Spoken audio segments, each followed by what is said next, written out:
Wow, Chris. So I can definitely resonate with your story. And if my parents were in the audience right now, they would agree. What's fascinating is and I want to hear from you, like what about those experiences and those opportunities as a kid to go the wrong way? I mean, it can be tempting, right? You know, I've been Absolutely. there. What do you think was that determining factor that just kind of kept you away from really getting in trouble? I mean, one of the things that as I'm older, I can now appreciate is we all have that inner voice that guides us in our lives, and we make decisions. Sometimes we know that we're not listening to that voice, and we know that the decisions we're making are wrong. Sometimes we listen to that voice and we say, wow, I'm glad I listened to that. I just had a feeling, right? We just had a feeling.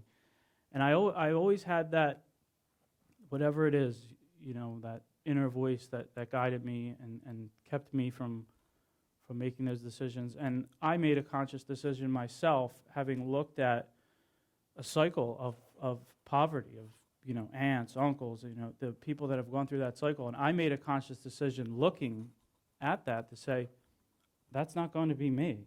I will go to college. I will, you know, break every trend in this. And that was a decision that I made that really just kept me, you know, grounded. So in continuing that energy of groundedness and being like having this higher goal, I'm curious to hear a little bit about how that's showing up for you today in terms of your business and your life and all that. Sure. So, I mean, what I do today is I'm a mortgage broker. I own my own company, and what I do means so much more than, you know, just, you know, getting someone a home loan. What I'm doing for me is I'm giving somebody that stable foundation, that home that they're going to raise their family in, that they're going to have so many memories in, that to me, I never had. And I'm so grateful every day to be able to get to do what I do and connect with people, which is one of the things that I enjoy most, is connecting with people, hearing their experiences, being part of their lives, and then to finish that off with being able to be a part of the experience of them buying a home. It's amazing. So you have a very inspiring story in terms of you growing up and you really kind of taking that next cut, you know, going to college and doing all that. What are some you know, obviously the foundation is the critical part, but if you were to walk up to a kid in the street that was kind of running the wrong crowd or something like that, like what would you do? What could you say to inspire them if they were to listen to you? I would just ask them why. Why are you doing these things? Why are you running with this? And then, you know, ask them what they want and share what's possible. Right. You talk a lot about the foundation. Can you maybe give me an example of where maybe not specifically your story, but somebody else's that you may be close to, where the foundation is examining the foundation played an important role in determining what they're doing or where they're going? I mean, I have so many people that are close to me that I,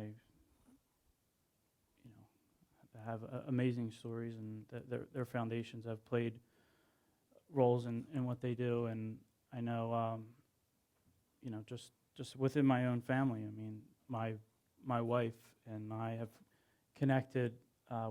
we knew each other many years ago, and back to grade school, and we reconnected in life, and just recently married, and just seeing the foundation of her life and what she has as a mother and just someone that takes care of our family, just seeing that foundation that she has and seeing where it comes from.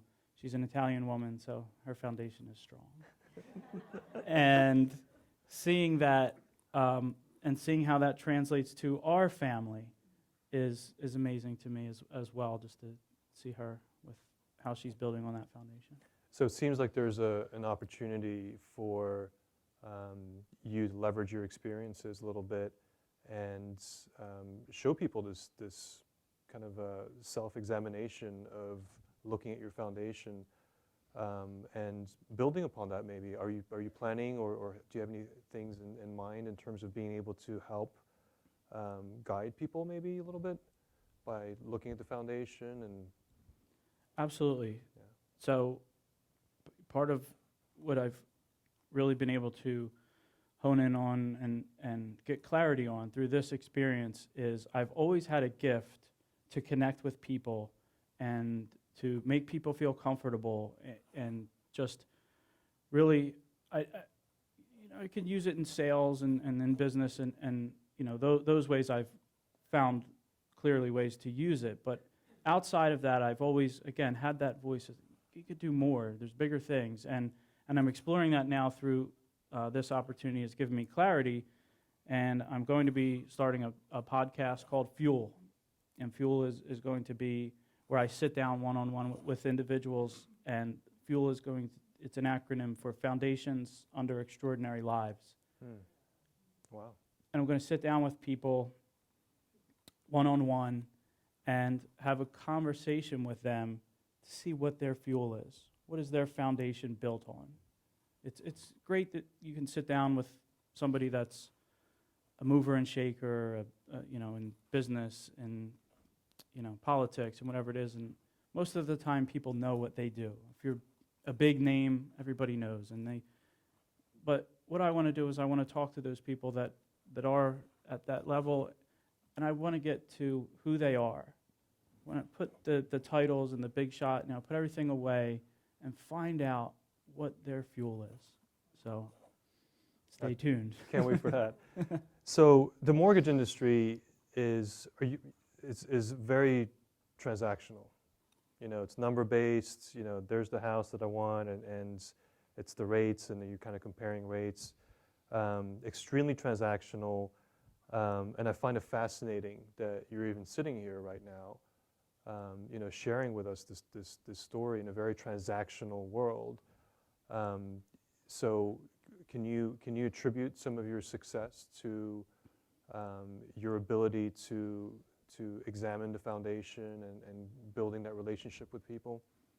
Absolutely, and that's why I'm able to do what I do and connect with people at the level that I do, because what I do with the mortgage, it's very transactional, and there are some people that just want to know the rates, the fees, and it's a transactional process. It's just what it is. But I take the time to understand my clients and get to know them and build a bond with them that just is beyond what most people in my industry do. Most people focus on the transactional piece, and that's fine. There's a certain client base that resonates with that, and quite frankly, they probably may not use me, which is okay, right? So, but I consider the people that I work with, that I'm fortunate enough to work with, I call them my mortgage family.